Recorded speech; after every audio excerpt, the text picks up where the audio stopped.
Bienvenue en première classe, le balado qui vous convie à explorer divers sujets d'actualité de tout acabit portant sur le style de vie au masculin.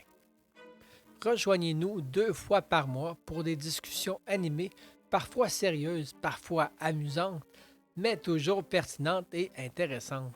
En première classe est présenté par Gentologie, le magazine pour gentlemen, et animé par moi-même, Normand Boulanger, son éditeur et rédacteur en chef. Au menu de ce troisième épisode d'En première classe, nous recevons M. Marc Bouchard, journaliste automobile chevronné comptant plus de 25 ans d'expérience. Il a occupé divers postes dans l'industrie, notamment celui de rédacteur en chef national chez Autonet.ca avant de participer à la fondation d'Autogo.ca où il est ensuite devenu son rédacteur en chef. Si sa voix vous semble familière, c'est que vous pouvez l'entendre sur plusieurs stations de radio, non seulement au Québec, mais à travers le Canada. De plus, il est co-animateur de l'émission de télévision Virage, contribue à de nombreux journaux, sans compter notre magazine Gentologie. Il co-anime le balado Gatchard avec son fils William Bouchard et leur site internet devrait être en ligne sous peu. Notre invité en a conduit des véhicules et il en connaît des choses sur ce domaine. Sans plus attendre, voici notre discussion avec M. Marc Bouchard sur ce qui devrait se passer dans le milieu de l'automobile en 2025. Sur ce, bonne écoute. Et bienvenue en première classe et on reçoit aujourd'hui notre journaliste automobile attitré, Monsieur Marc Bouchard, un gentleman au volant qu'on pourrait dire. Et on va parler un peu d'automobile aujourd'hui. On voulait savoir un peu qu'est-ce qui s'en vient en 2025 pour le domaine automobile. Donc, Marc, on s'est vu au Salon de l'Auto. Juste premièrement, quelles sont tes impressions sur ce qu'on a vu au Salon de l'Auto en matière de véhicules? Et y a-t-il des choses qui t'ont étonné, qui t'ont un peu déçu aussi? Pas vraiment, en fait, parce que le Salon de l'Auto de Montréal, il faut le rappeler, c'est quand même un salon qui est assez régional, hein. Il y avait peu de nouveautés réelles. Il y avait la Ioniq 9, présentée par Hyundai, qui était en première canadienne, mais qui avait déjà été présentée au Salon de Los Angeles un peu plus tôt. Donc ça, c'était la seule vraie première. Du côté de chez Kia, on avait fait un effort avec la PV5 Weekender, que j'ai trouvé particulièrement attirante, je dois le dire, là. Mais c'est un prototype, c'est un concept, c'est pas un véhicule qu'on va voir sous cette forme-là chez les commerçants. Donc, évidemment, pour le reste, on avait là tous les plus beaux véhicules. La déception, c'est que certaines marques étaient toujours absentes.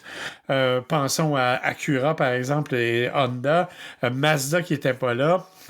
Genesis qui était absent, ça c'est particulier, tout comme VinFast qui pourtant aurait tout intérêt à se faire connaître, mais qui était absent du salon de l'auto. Donc c'est évidemment des choses qu'on aurait aimé voir.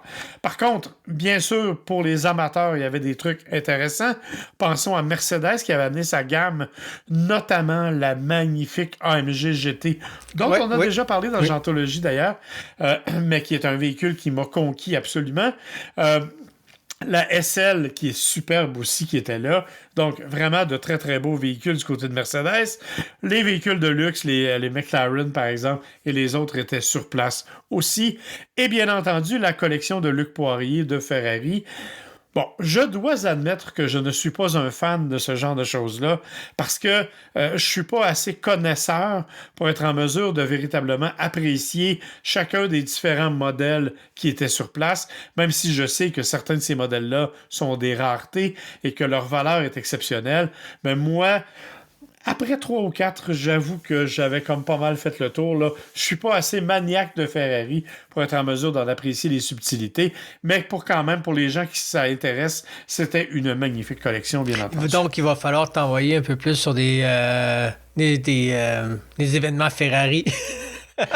Moi, je suis ouvert à toute proposition, mon cher. Puis si on peut parler aussi des grands absents, on remarque Audi ça fait quelques années qu'ils ne sont plus présents chez nous, malgré leur investissement au Québec dans les investissements publicitaires, même au niveau de certains événements comme le Gala de la disque ou quelque chose comme ça, si je me trompe pas. Ouais, mais tu sais, il y a Audi, il y a BMW qui était absent aussi. Donc, il y a plusieurs Mini, bien entendu, qui vient avec BMW. Donc, ce sont des absents de marque. Je ne veux pas trop en parler parce que, honnêtement, je me dis, ils ne méritent pas qu'on en parle parce qu'ils sont absents. Donc, J'aime mieux parler des gens qui étaient là. Et à ce moment-là, ben oui, c'est un peu triste pour les amateurs, mais en même temps, il faut quand même reconnaître que le salon a commencé à ressembler à un salon de l'auto, ce qu'il avait perdu un peu depuis quelques années, là. Mais même s'il y a des éléments que je trouve un peu dérangeants, c'était quand même, ça vaut quand même le détour. Oui, c'est vrai que c'est vraiment intéressant. Puis je trouve que même si Hyundai, c'est peut-être pas le genre de véhicule qu'on va parler souvent sur Geontologie, mais je trouvais que la présentation était belle. Je trouvais ça intéressant d'avoir Marie-Lou sur place cette année au lieu d'avoir un hologramme comme l'année dernière. Donc, c'est vraiment intéressant. Puis d'avoir cette conversation-là, surtout en français aussi de la part de Hyundai, avec des gens qui parlent français. Pas des gens des anglophones qui lisent le texte et puis qui parlent pas un mot français. Ça, c'était vraiment intéressant. Hyundai qui est vraiment impliqué dans la culture québécoise tout de même, avec Genesis aussi, mais d'une façon différente maintenant parce que Oui, mais tu remarqueras cependant que la plupart des marques au Salon de Montréal ont fait des efforts absolus pour ça. Prends les porte-paroles de la plupart des compagnies, bon, évidemment, n'étaient pas nécessairement à la journée de presse, mais ont été faire un tour. Je pense à Karen Vanasse qui est allée pour Nissan. Je pense à Marie-Lou Wolfe qui a fait un passage.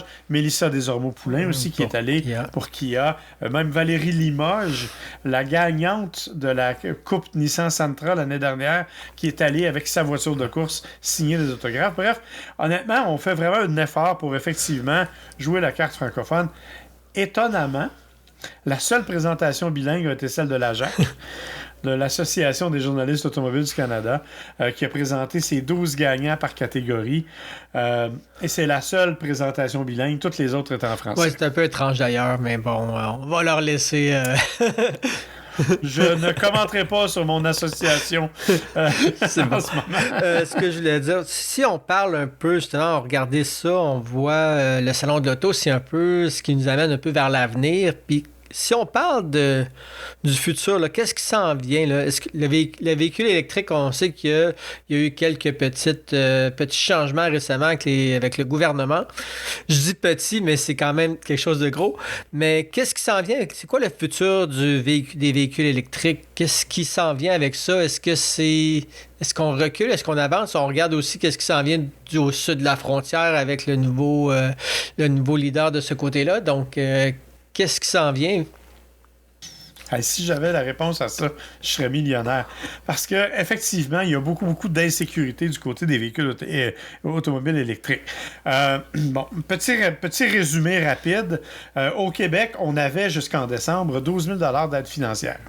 Le gouvernement provincial a déjà annoncé qu'à compter du 1er janvier, il réduisait sa contribution de 7 000 à 4 000 $. Ça a été fait au 1er janvier. Le fédéral, lui, continuait de donner 5 000 $. Et un vendredi, le fédéral a annoncé publiquement que le programme se terminerait le 31 mars ou au moment de l'épuisement des fonds. Ça, c'était le vendredi. Le lundi matin, le même ministère a envoyé un courriel à tous les concessionnaires pour dire « les fonds sont épuisés. Alors, on ferme le contrat maintenant. » Donc, ça veut dire qu'on est passé, en fait, de 12 000 à 4 000 $ d'aide financière en moins de 48 heures. Évidemment, ça a été un électrochoc dans le monde des voitures électriques. Ce qui se produit actuellement, c'est que les manufacturiers ont décidé de compenser en tout ou en partie, selon le choix, les aides financières gouvernementales. Donc, on donne des montants de 5 000. Écoute, dans le cas de Volkswagen, c'est même plus payant d'aller t'acheter une voiture électrique chez Volkswagen maintenant, parce qu'avec les aides financières que le gouvernement donne, plus les compensations que Volkswagen donne, vous avez 14 000 $ de rabais sur une ID4. Alors, mais ça, c'est jusqu'au 1er février. Par la suite, on ne sait pas ce qui va se passer. On sait que le programme fédéral ne sera probablement pas renouvelé. On a annoncé du côté provincial qu'à partir du 1er avril, le programme reviendrait. Mais je te rappelle que c'est 4 000 $. Donc, février-mars, on peut s'attendre à ce que les ventes soient très basses, à moins que les constructeurs décident encore une fois de sortir de l'argent de leur poche et de dire « nous, on va payer cette différence-là ». Ça, c'est ce qui se passe chez nous. Parallèlement à ça, tu l'as dit, Donald Trump est devenu officiellement président des États-Unis. Une des premières règles qu'il a adoptées, c'est qu'il a décidé d'éliminer les aides financières gouvernementales fédérales pour l'achat de voitures électriques. Donc, il y avait 7 700 $ d'aide fédérale. Ça n'existe plus aux États-Unis. Il a aboli le budget qui avait été établi pour la mise en place d'un réseau de bornes. On parlait de près de 300 000 bornes qui auraient été installées un peu partout aux États-Unis. On a coupé l'aide financière pour ça. Il a modifié les conditions énergétiques pour être capable de recommencer le forage pour avoir plus de pétrole et de gaz naturel, alors qu'on s'en allait dans l'autre sens. Et il a dit qu'il annulait le mandat pour les voitures électriques 2035, là. Tu sais, où on était obligé en 2035 d'avoir 100% de voitures électriques, puis il y avait des étapes d'ici là. Ça, cette partie-là, c'est pas vrai. C'est pas vrai parce que... c'est vrai, c'est pas vrai. Non, attends. C'est vrai, mais c'est partiellement vrai. C'est-à-dire qu'il y avait effectivement une recommandation forçant 100% de voitures électriques. Et c'est vrai et c'est pas vrai. C'est-à-dire que la loi n'est pas fédérale. Le gouvernement Biden avait effectivement adopté une résolution précisant qu'il y aurait une recommandation d'avoir 100% de voitures électriques en 2035 avec des étapes d'ici ce temps-là. Mais ce projet-là n'était pas contraignant. Donc, il n'y avait pas de loi. Ce sont les États qui règlent ça. Donc, la Californie, le Vermont, le Maine ont des règles de cette nature-là. Et Donald Trump a beau dire ce qu'il voudra, pour le moment, ce sont encore les États qui ont le gros bout du bâton. Donc, ça devrait donner place à une lutte entre l'État et le gouvernement fédéral. On va voir comment ça va se passer. Évidemment, ça va ralentir les ventes de voitures électriques. C'est clair, tu viens de perdre 7 500 $ d'aide financière. C'est évident que ça va ralentir considérablement, mais est-ce que c'est la fin des voitures électriques? Pas nécessairement, parce qu'en même temps, l'Association des constructeurs américains a fait une démarche pour dire, nous, on les veut, ces règles-là.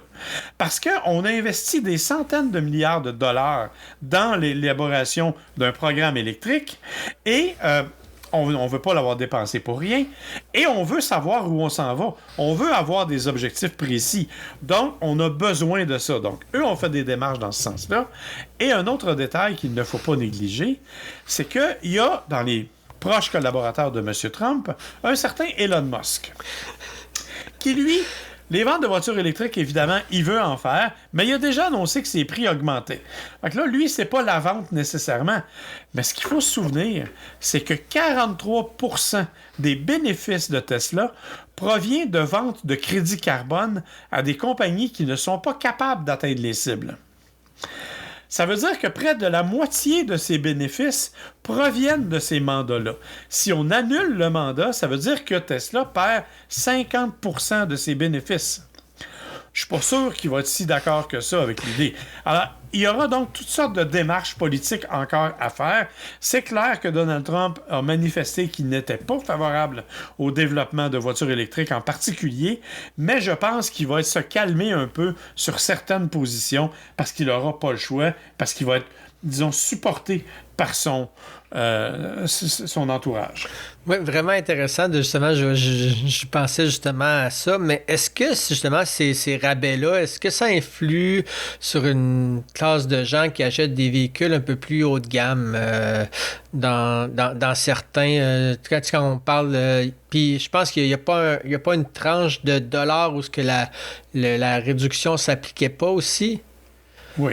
C'était les véhicules en haut de 70 000 $. En résumé, là, c'est pas tout à fait ça, mais au Canada, les véhicules en haut de 70 000 $ n'étaient pas admissibles. Donc, ça n'affecte pas les gens qui veulent s'acheter une BMW de luxe ou une Mercedes de luxe électrique. Ça ne les affecte pas. Ça affecte plus les gens de la classe moyenne, mais il y a un effet indéniable.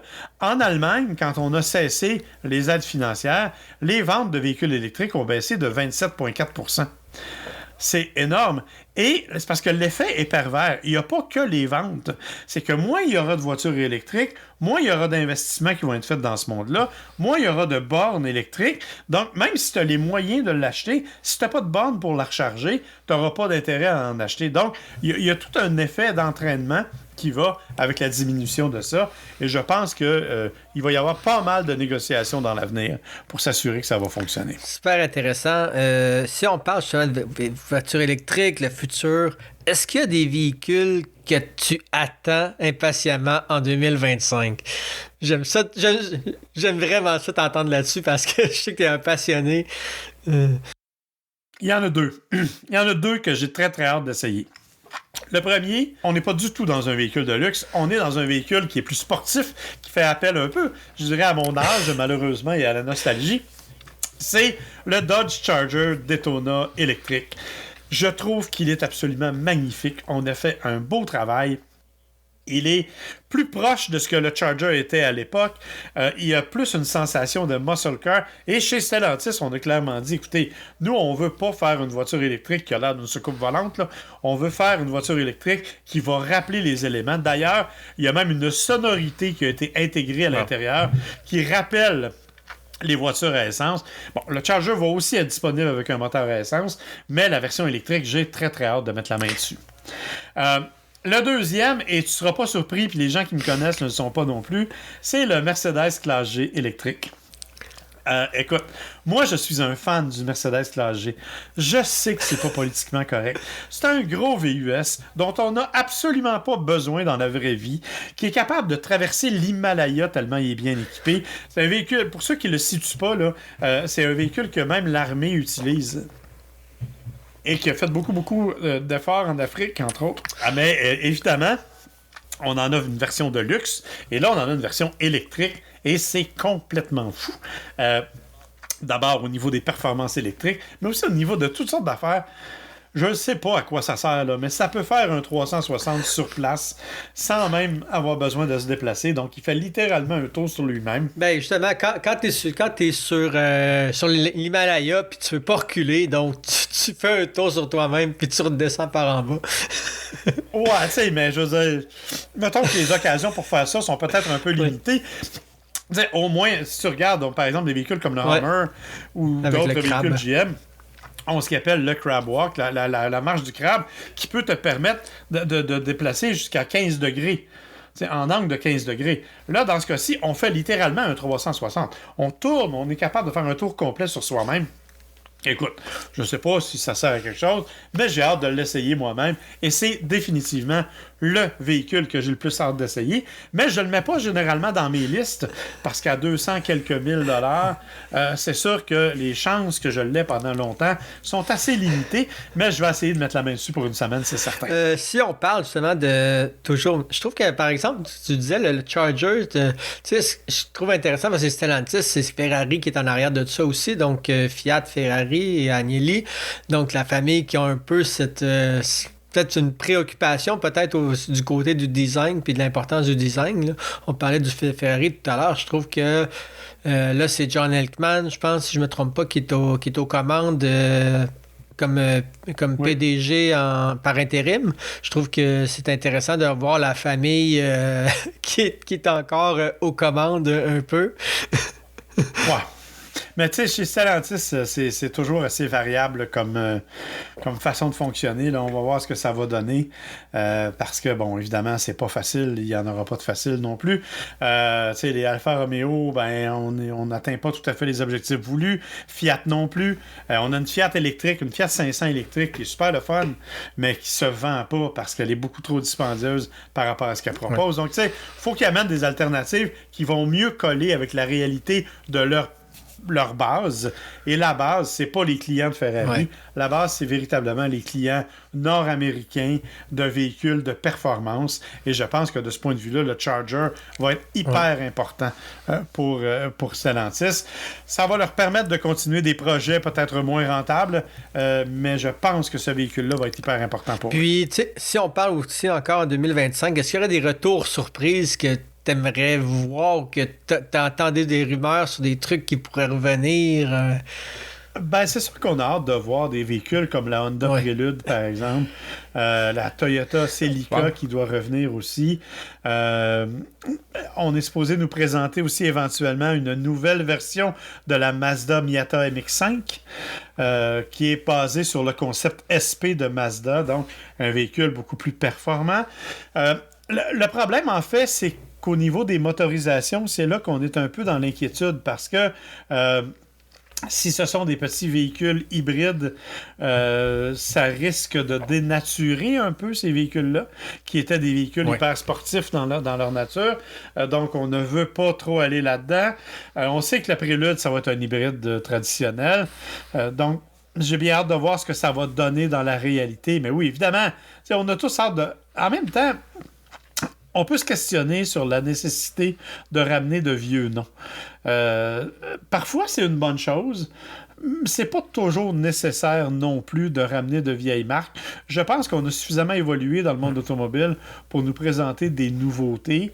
Il y a encore tout un conflit entre les gens qui aiment la Mustang Mach-E et ceux qui disent que c'est pas une vraie Mustang. Donc, on n'a pas fini de discuter de ce genre d'approche-là. Le Bronco, ça a été un cas, par exemple, où on a bien fait les choses. On a ramené un beau véhicule qui n'est pas nécessairement ce que l'ancien était, mais on arrive avec un beau véhicule bien pensé. Mais c'est pas toujours le cas. Ford aime beaucoup ce genre d'affaires-là. Les Américains aiment beaucoup ramener des vieux noms. Ce qui est intéressant, cependant, c'est quand on regarde du côté européen, quand on nous ramène des vieux noms en modernisant les véhicules. Prends la Renault 5. On nous a présenté la Renault 5 électrique il y a quelques mois. Elle est absolument magnifique. Elle remporte plein de prix pour son efficacité et ses performances. C'est vraiment, vraiment génial. La dernière nouveauté au moment où on enregistre, c'est qu'on voudrait ramener une 2 chevaux électrique. Wow. Les fameuses petites 2 chevaux, on garde la même silhouette ou à peu près, mais on arrive avec quelque chose d'électrifié. Alors ça aussi, ça pourrait être intéressant. Donc, il faut peut-être suivre plus cette tendance-là. J'ai hâte de voir ce que ça va donner dans le futur. Mais c'est intéressant parce que c'était des véhicules, justement, qui n'étaient pas trop gros, donc qui sont probablement super efficaces en mode électrique parce que, justement, c'est le poids de la voiture est un petit peu est moindre, donc elle ne prend pas beaucoup de place, donc ça se déplace facile. En milieu urbain, c'est super bien. Oui, mais en même temps, encore faudrait-il que qu'on les étende un peu plus grands sur un territoire. Tu sais, au Canada, en Amérique du Nord, on a peu de petits véhicules électriques. En fait, on n'en a littéralement pas, à part la Fiat 500 électrique. Puis il n'y a pas beaucoup d'acheteurs parce qu'elle est trop dispendieuse. La même chose pour la Mini. Tu sais, avec la Mini, c'est la même chose aussi. La Mini électrique, c'est... C'est ça, c'est des voitures, tu sais, la Fiat 500 est à 43 000 $ pour 240 km d'autonomie. C'est largement insuffisant. Puis tu sais, on joue la carte de la nostalgie. Tu sais, par exemple, prenons chez Volkswagen, on nous amène le ID Buzz, qui est magnifique, qui a l'air d'une vieille Westphalia, qui est super beau, mais qui part à 70 000 $ et dont les versions un peu équipées vont être à 80 000 $ avec 360 km d'autonomie. Je m'excuse.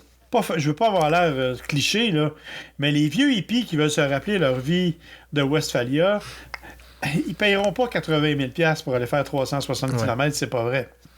T'sais, ils vont, si tu veux aller vivre la van life, ça te prend plus d'autonomie que ça. Alors, tu sais, oui, on joue beaucoup la carte de la nostalgie, la carte du look, mais il faut amener quelque chose d'un peu plus. Il faut amener l'efficacité, il faut amener l'abordabilité, le prix qui va être un peu plus raisonnable, parce qu'actuellement, on paye très cher pour des produits dont la dépréciation est extrêmement rapide. Oui, puis en même temps, si on regarde justement le modèle ID Buzz qui était au Salon de l'Auto, c'était un petit peu quasiment une blague. La finition sur ce véhicule n'était pas magnifique. Le véhicule était sale, donc c'était pas... c'était un petit peu drôle comme présentation de véhicule. On dirait que Volkswagen n'avait pas pris la peine de... Faut préciser que nous, on est allé à la journée de presse et que ça s'est replacé par la suite. Là. Le soir, c'était la soirée VIP, donc on avait replacé tout ça. Et ça c'est sûr que c'est un détail. Mais quand même. Oui, mais effectivement, tu as raison de dire que c'est un véhicule qui doit profiter d'une vitrine particulière pour être vraiment dans son monde. Et actuellement, même s'il est très beau, je suis pas convaincu, moi, qu'il va se vendre tant que ça. Si on continue justement par rapport, on était dans les véhicules sport un peu tout à l'heure, l'influence de la Formule 1 sur les véhicules, est-ce que tu vois ça un peu par rapport à la recherche, par rapport à beaucoup de manufacturiers qui s'en vont en F1, même en Formule 1. Est-ce que tu vois ça un peu, que ça touche un peu les véhicules? Pas vraiment. Ça a déjà été le cas, beaucoup plus que ça l'est maintenant. Les échanges technologiques entre la Formule 1 et les voitures traditionnelles sont pas si grands que ça. Parce que c'est beaucoup trop pointu en Formule 1. Oui, ça serait faux de dire qu'il n'y en a aucun, là. Mais c'est vraiment sur du long terme. C'est pas quelque chose qui est facile. C'est par exemple, on va développer des matériaux qui vont être d'une grande solidité, d'une grande légèreté pour des Formule 1, mais on peut pas mettre ça sur des voitures de tous les jours parce que c'est beaucoup trop dispendieux, puis la réparation est complexe. Par contre, la Formule 1 permet de faire, et depuis longtemps, des éléments qu'on souhaiterait vouloir étendre. Par exemple, il y a quelques années, j'avais visité, entre autres, Infinity Red Bull à l'époque, et eux autres, entre deux courses, il y avait besoin de certaines pièces qu'ils imprimaient 3D et qu'ils amenaient. Donc, est-ce qu'ultimement, on pourrait en arriver à utiliser ce genre de technologie-là pour remplacer certaines pièces automobiles courantes et la faire imprimer directement chez ton concessionnaire plutôt que de la faire livrer par un entrepôt? Ça pourrait être une solution. Donc, tu sais, il y a des éléments comme ça, des éléments mécaniques. Encore une fois, pas vraiment. Peut-être plus avec la nouvelle motorisation qui arrive du côté de la Formule 1. Ça va peut-être être plus proche de la réalité, mais tu sais, les circonstances dans lesquelles la Formule 1 est utilisée fait qu'il y a de moins en moins, et les budgets que ça nécessite, on va se le dire, fait que c'est de moins en moins applicable du côté de la formule régulière, des voitures régulières. Même chose du côté de la Formule E. On souhaiterait bien pouvoir exporter la technologie de la Formule E vers les voitures électriques, mais actuellement, je te dirais que c'est presque le contraire, parce que en Formule 1, le problème, c'est les batteries, c'est la puissance. Donc, on est encore dans un autre monde extrêmement pointu. Est-ce qu'il n'y a aucun échange? Non, il y en a, c'est sûr. Mais je suis pas sûr qu'il y en a autant qu'il y en a déjà eu à une certaine époque, où là, vraiment, il y avait plus un lien direct. Maintenant, c'est plus une question de standing qu'une question de réel partage de technologie. Qu'est-ce qu'on, justement, parlant de Formule 1, on a Jaguar qui est encore présent. Et si on revient un peu sur le dévoilement de Jaguar, la nouvelle marque, j'aimerais ça avoir ton avis là-dessus sur ce que c'est, parce que c'est vraiment étrange là, pour une marque de luxe qu'on connaît, classique, britannique, qui s'en va... Ils se sont complètement déconnectés de leur héritage, et ça risque de leur faire mal. Mais Jaguar a précisé que ce qu'ils voulaient, c'était concurrencer Bentley. Ils ne veulent plus être la marque, je te dirais, plus abordable avec des véhicules comme la XF, par exemple, ou comme la E-Pace, qui étaient des véhicules à 40-50 000 $. Ils n'en veulent plus de ça. Ce qu'ils veulent, ce sont vraiment des véhicules de grand luxe. La voiture qu'ils nous ont présentée, la Jaguar 00, là, écoute, c'est une grosse berline et qui aura des capacités électriques foudroyantes, probablement.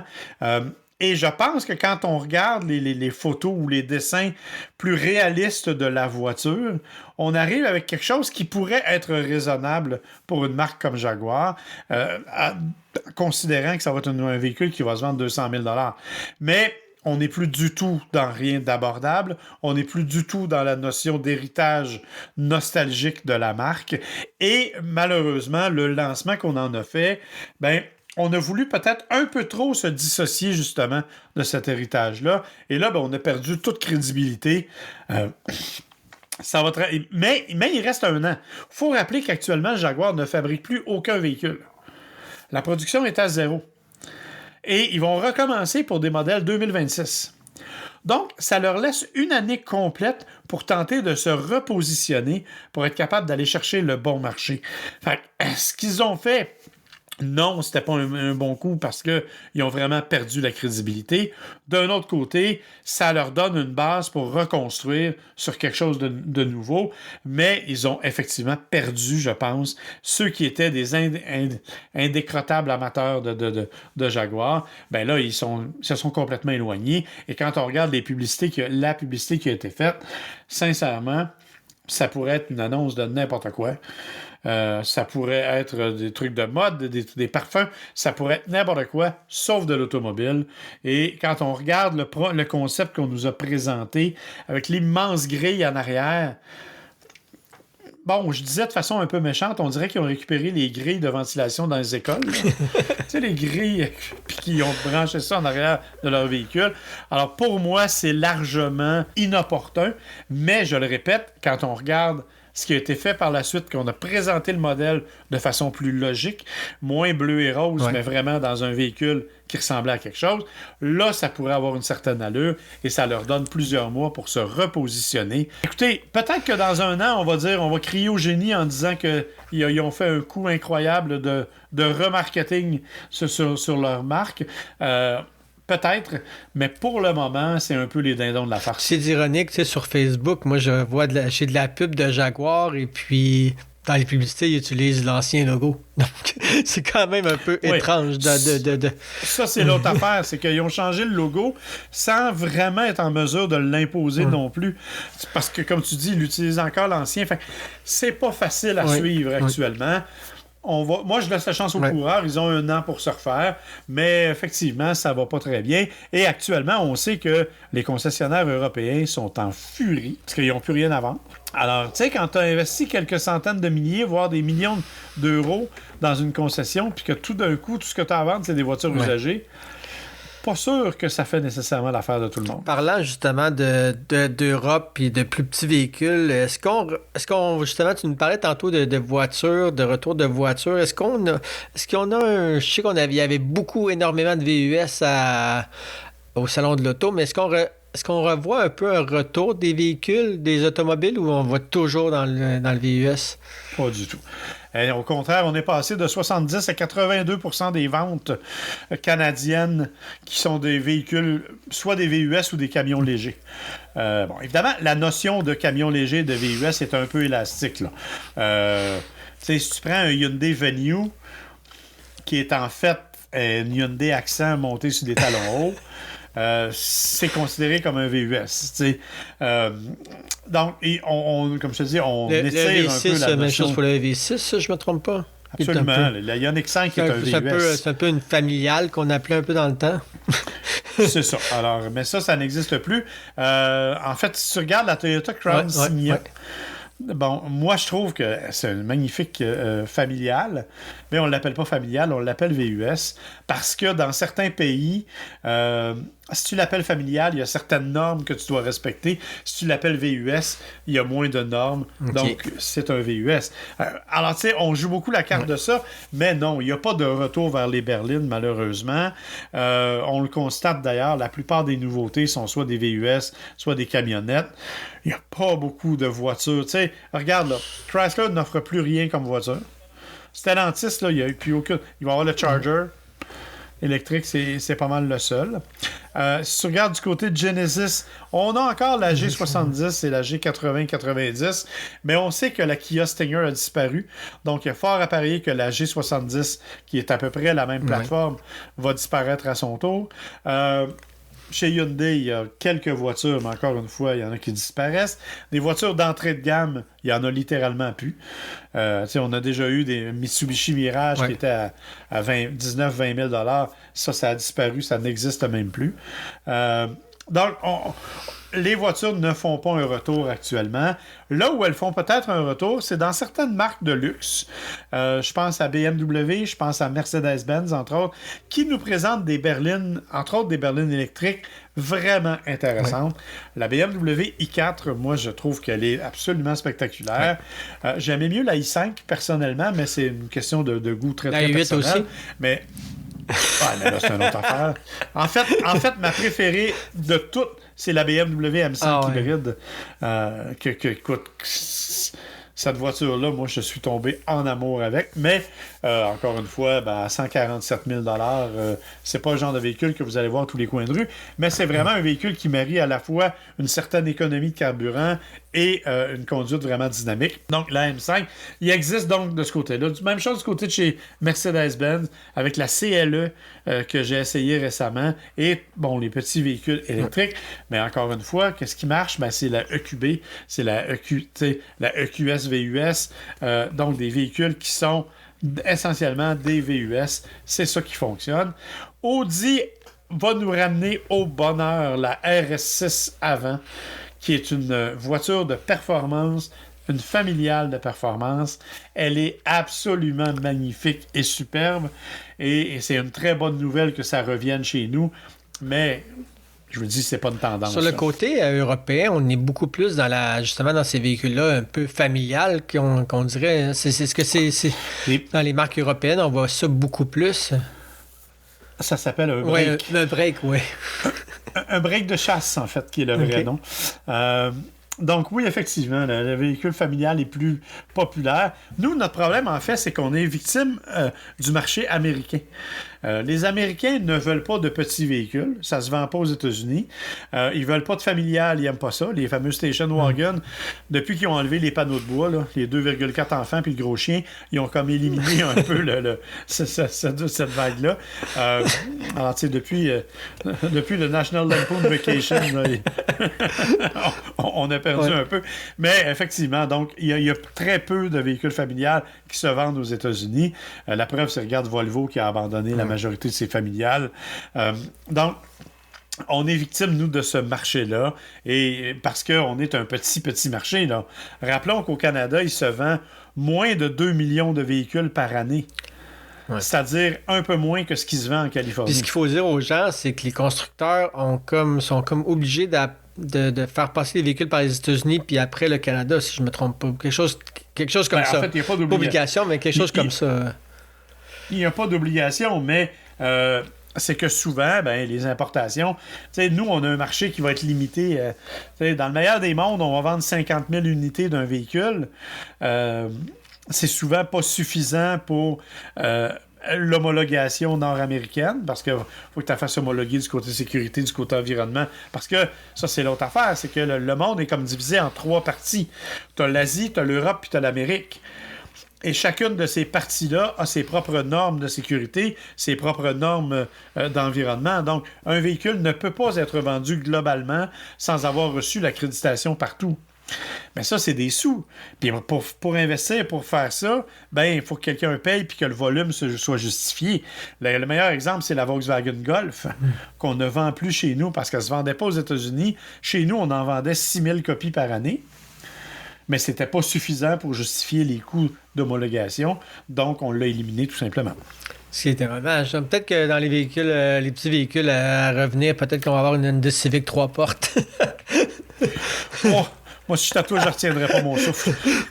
Non, c'est une blague. Non, mais tu vois, mais c'est dommage parce qu'il y a plein de beaux véhicules européens qu'on pourrait avoir chez nous. Véhicules qui sont pas... Il y en a qui sont des véhicules de luxe, il y en a qui sont des véhicules plus standards. Tu sais, moi, je prends le Jeep Avenger, par exemple, qui est un petit Jeep électrique vendu en Europe, qui gagne des prix parce qu'il est très populaire. Chez nous, ça ferait un ravage, mais ça se vendrait zéro aux États-Unis, donc on n'en a absolument pas chez nous. Tu sais, c'est le cas. On parlait de la Renault 5 tantôt. Tu sais, c'est des véhicules que si tu en avais au Québec, ça se vendrait à pleine porte, mais malheureusement, il n'y a pas cet engouement-là de la part des Nord-Américains en général, de la part des Anglo-Canadiens non plus. On a vraiment un marché différent au Québec. Puis pour terminer là-dessus, si on y va avec le retour pas le retour, mais l'avenir pour les véhicules à essence, qu'est-ce qu'il y en est pour toi un peu là-dessus? Je sais que t'es quand même un fan de muscle car, comme tu disais tout à l'heure. Qu'est-ce qu'il y en est un peu sur ce qui se passe là-dessus? Revenir un peu. Oui. Ce qu'il faut noter des véhicules à essence, c'est que, il y a l'obligation des moteurs électriques, puis on est dans je pense qu'on est dans une tangente où on n'aura pas le choix, on se dirige vers l'électrification. Ça, là-dessus, je pense que tout le monde est d'accord. On a passé le cap de l'acceptation de base, je pense, et de plus en plus, on se dirige vers ça. Mais les moteurs à essence sont quand même là pour rester assez longtemps. Moi, je pense que 2035, c'est beaucoup trop tôt. Ça va aller plus tard que ça. La particularité, c'est qu'on va utiliser les moteurs à essence d'une façon peut-être différente. On va d'une part en maximiser l'autonomie, donc on va diminuer la consommation, on va trouver des façons de les rendre encore plus économiques. Écoute, tu sais, prends un moteur hybride actuellement, là, une Toyota Prius, tu fais 4,4 litres au 100 avec ça.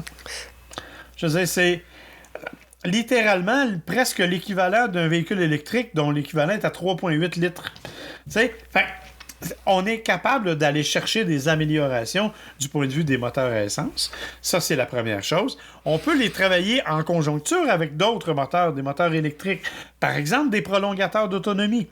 RAM vient d'annoncer là, que le RAM 100% électrique n'aurait plus la batterie longue portée. Parce que ça coûte trop cher, c'est trop gros, c'est trop pesant. Il y aura une batterie de 500 quelques kilomètres. Mais il y aura le RAM Charger, qui, lui, est un moteur électrique avec une batterie qui permet 225 km d'autonomie, mais jumelé à un moteur V6 3.6 qui, lui, agit comme une génératrice. Donc, lui, va permettre de prolonger l'autonomie jusqu'à, dit-on, 1100 km. Alors, si c'est vrai, c'est une autre application pour les moteurs à essence, ce qui n'est pas négligeable, évidemment. Je répète que, à mon sens, les moteurs à essence vont finir par s'éteindre, en tout cas par diminuer considérablement leur part de marché, mais je pense pas que 2035 soit le seuil réel pour ça. On va continuer de les améliorer au cours des années, d'en diminuer la consommation, d'en augmenter l'usage pour des façons peut-être plus précises, plus pointues, qui va limiter justement les émanations polluantes. C'est peut-être là-dessus que la Formule 1 va nous aider parce qu'ils ont comme des différents essences, des différents moteurs où ils peuvent tester l'essence avec l'hybride sur l'hybridation en performance. Bien, effectivement, et il faut se souvenir que là, on parle d'essence, mais tu sais qu'il y a des modèles, par exemple, comme de l'essence synthétique, qui est actuellement en cours de développement, notamment chez Porsche, où on est en train de construire une usine au Brésil pour la fabrication d'essence synthétique. Essence synthétique qui est utilisable rétroactivement dans n'importe quel modèle. Donc, ça ne demande pas de modification importante de ton moteur. Donc, le gars qui a une Porsche 1976, qui le chérit comme la prunelle de ses yeux, comme c'est souvent le cas, ce gars-là va pouvoir utiliser de l'essence synthétique dont les émissions polluantes sont presque équivalentes à zéro. Donc, c'est pour ça que je te dis, il faut pas... Je pense qu'actuellement, même si on s'entend pour dire que l'électrification, c'est une des voies importantes pour la diminution, je ne pense pas que ce soit la seule et il faut travailler en conjonction avec les autres modèles, les versions... Tu sais, je le sais que c'est de la science-fiction, là, mais je vais te donner un exemple de l'hydrogène. Et là, les spécialistes disent tout, ça servira jamais à propulser des voitures, c'est trop compliqué. Ça se peut, c'est fort possible. Mais moi, j'ai visité un laboratoire en Alberta qui s'appelle Dark Matter Materials et eux ont trouvé un moyen de produire de l'hydrogène à faible coût électrique. Parce qu'actuellement, le problème, c'est que pour produire de l'hydrogène qui est partout, mais il faut la retirer de l'air et de l'eau, ça prend beaucoup d'électricité. On estime que ça prend 50 kilowatts d'électricité pour produire un litre d'hydrogène. Ce qui équivaut à peu près à 100 km.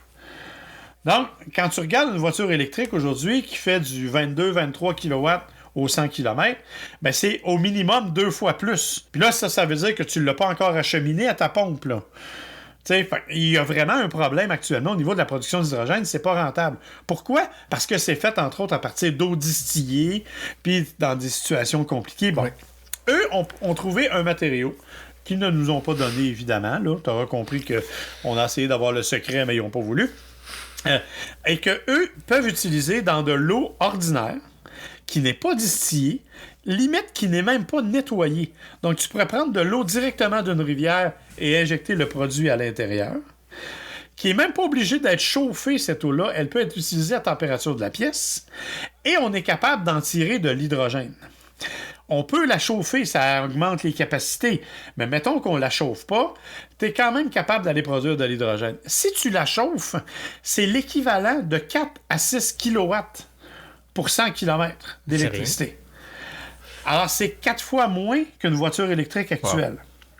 Fait bon, mais évidemment, pour le moment, on le fait sur une petite échelle.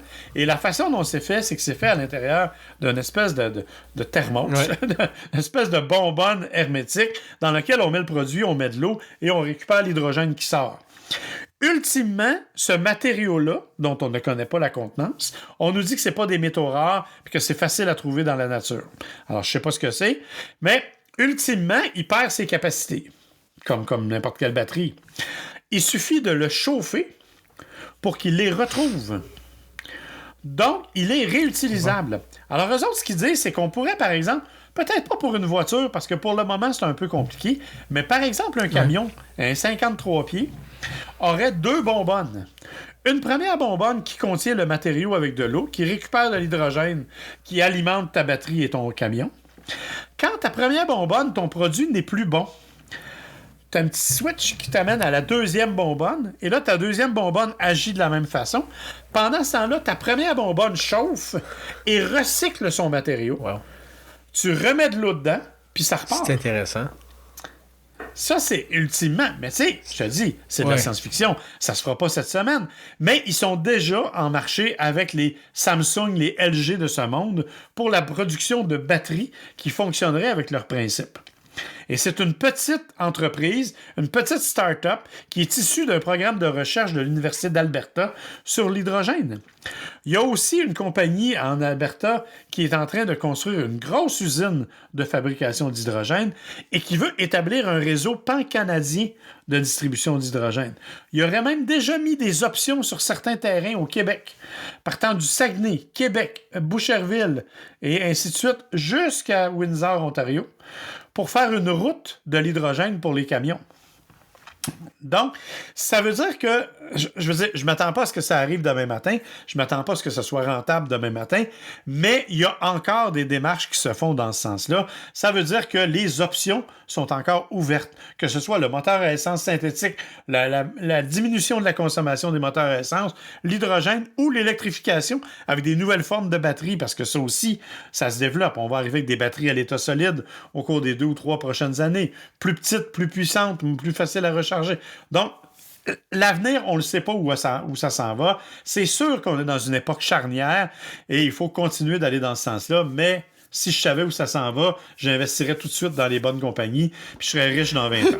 C'est vraiment intéressant, Marc, puis j'ai vraiment aimé ça, parler d'automobile avec toi, puis on va annoncer qu'on va avoir à partir du mois de mars un nouveau balado qui va être à chaque mois qui va s'appeler Gentleman au volant.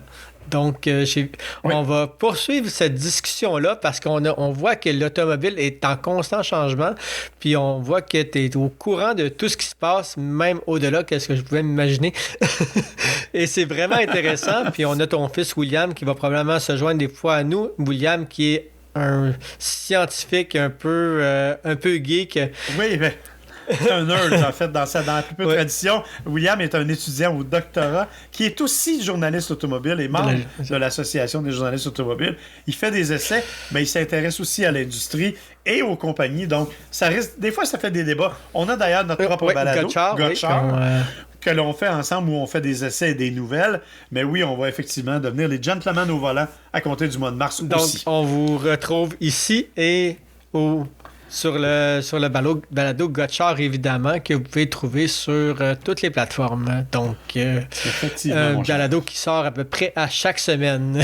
Ou deux semaines. On sort aux 2 semaines. Ouais, ben maintenant que William est au doctorat, c'est plus compliqué. Ouais, mais je comprends ça. Puis c'était vraiment un plaisir de t'avoir aujourd'hui. Puis je te laisse là-dessus parce que je sais que justement, il faut que tu ailles enregistrer Gotchard avec ton fils. Et puis on dit nos salutations à William et on se reparle très bientôt. Avec plaisir. Bye bye.